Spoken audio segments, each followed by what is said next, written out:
सल्लल्लाहु अलैहि वसल्लम ने फरमाया कि हर चीज का कुहान और बुलंदी है, यानी हर चीज की बुलंदी होती है। और कुरान हकीम की बुलंदी सूरत अल बकरा है और इसमें आयतुल कुर्सी तमाम आयतों की सरदार है। और वो कौन सी आयत है? आयतुल कुर्सी।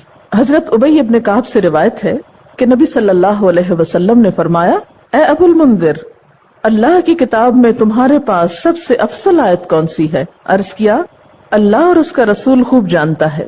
आपने फरमाया, ए अबुल मुंदिर, अल्लाह की किताब की आयत में कौन सी आयत तुम्हारे पास सबसे बड़ी है? उन्होंने अर्ज किया, अल्लाहु ला इलाहा इल्ला हुवल हय्युल क़य्यूम। तो आप सल्लल्लाहु अलैहि वसल्लम ने मेरे सीने पर हाथ मारा और फरमाया, अबुल मुंजिर, तुम्हें तुम्हारा इल्म मुबारक हो। यानी वाकई ये आयत सबसे बड़ी आयत है। इसके बारे में आता है, जो शख्स हर फर्ज नमाज के बाद आयतुल कुर्सी पढ़ ले, उसे जन्नत में जाने से कोई चीज नहीं रोकेगी सिवाय मौत के। इसे इब्ने मरदुया ने रिवायत किया है। अल्लाह ताला ने हजरत मूसा बिन इमरान की तरफ वही की कि हर फर्ज नमाज के बाद आयतुल कुर्सी पढ़ लिया करो। जो शख्स ये करेगा, मैं उसे शुक्रगुजार दिल, जिक्र करने वाली जबान दूंगा। इस पर हमेशगी सिर्फ नबियों से होती है या सिद्दीकों से या उस बंदे से जिसका दिल मैंने ईमान के लिए आजमा लिया हो या उसे अपनी राह में शहीद करना चाहता हूँ। यानी इस आयत की पाबंदी हर फर्ज नमाज के बाद अल्लाह के खास बंदों से ही होती है। नबी सल्लल्लाहु अलैहि वसल्लम ने यह भी फरमाया कि जिस घर में आयतुल कुर्सी पढ़ी जाए उस घर से शैतान निकल जाता है। इसके बारे में एक रिवायत है जो बुखारी की है, सही हदीस है। हजरत अबू हुरैरा रज़ियल्लाहु ताला अन्हु कहते हैं कि आप सल्लल्लाहु अलैहि वसल्लम ने मुझे सदक़े फितर की हिफाजत पर मुकर्रर किया। फितराना जमा हो रहा था और आपने उसकी हिफाजत के लिए उनको एक तरह से चौकीदारी दी। कोई शख्स आया और गल्ला चोरी करने लगा। मैंने उसे पकड़ लिया और कहा, मैं तुझे रसूलुल्लाह सल्लल्लाहु अलैहि वसल्लम के पास ले जाऊंगा। वो कहने लगा, मैं मोहताज हूँ, अयालदार हूँ, सख्त तकलीफ में हूँ। चुनांचे मैंने उसे छोड़ दिया। जब सुबह हुई तो आपने मुझसे पूछा, अबू हुरैरा, आज रात तुम्हारे कैदी ने क्या कहा था? मैंने कहा, या रसूलल्लाह सल्लल्लाहु अलैहि वसल्लम, उसने मोहताजी और अयालदारी का शिकवा किया था। मुझे रहम आया तो मैंने उसे छोड़ दिया।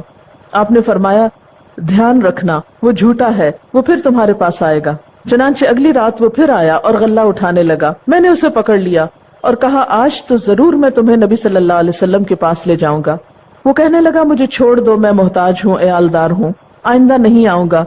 मुझे फिर रहम आ गया और मैंने उसे छोड़ दिया। सुबह हुई तो आप सल्लल्लाहु अलैहि वसल्लम ने मुझसे पूछा, अबू हुरैरा, तुम्हारे कैदी ने क्या किया? मैंने कहा, या रसूलल्लाह सल्लल्लाहु अलैहि वसल्लम, उसने सख्त मोहताजी और अयालदारी का शिकवा किया। मुझे रहम आ गया तो मैंने उसे छोड़ दिया। आपने फरमाया, ध्यान रखना, वो झूठा है, वो फिर आएगा। चुनांचे तीसरी बार मैं ताक में रहा। वो आया और गल्ला समेटने लगा। मैंने कहा, अब तो मैं तुम्हें जरूर आप सल्लल्लाहु अलैहि वसल्लम के पास ले जाऊंगा। अब ये तीसरी बार है। तू हर बार यही कहता है कि फिर न आऊंगा, मगर फिर आता रहा। उसने कहा, मुझे छोड़ दो, मैं तुम्हें चंद कलमे सिखाता हूँ जो तुम्हें फायदा देंगे। मैंने कहा, वो क्या है? कहने लगा, जब तू सोने लगे तो आयतुल कुर्सी पढ़ लिया कर। अल्लाह की तरफ से एक फरिश्ता तेरा निगहबान होगा और सुबह तक शैतान तेरे पास न आएगा। सुबह हुई तो आप सल्लल्लाहु अलैहि वसल्लम ने मुझसे पूछा, तेरे कैदी ने आज रात क्या किया? मैंने आप सल्लल्लाहु अलैहि वसल्लम को सारी बात बतला दी। तो आप सल्लल्लाहु अलैहि वसल्लम ने फरमाया, उसने ये बात सच्ची कही, हालांकि वो झूठा है। फिर आपने मुझसे कहा, अबू हुरैरा, जानते हो 3 रातों से कौन तुम्हारे पास आता रहा है? मैंने कहा, नहीं। आप सल्लल्लाहु अलैहि वसल्लम ने फरमाया, वो शैतान था जो इंसानी शक्ल में आ रहा था।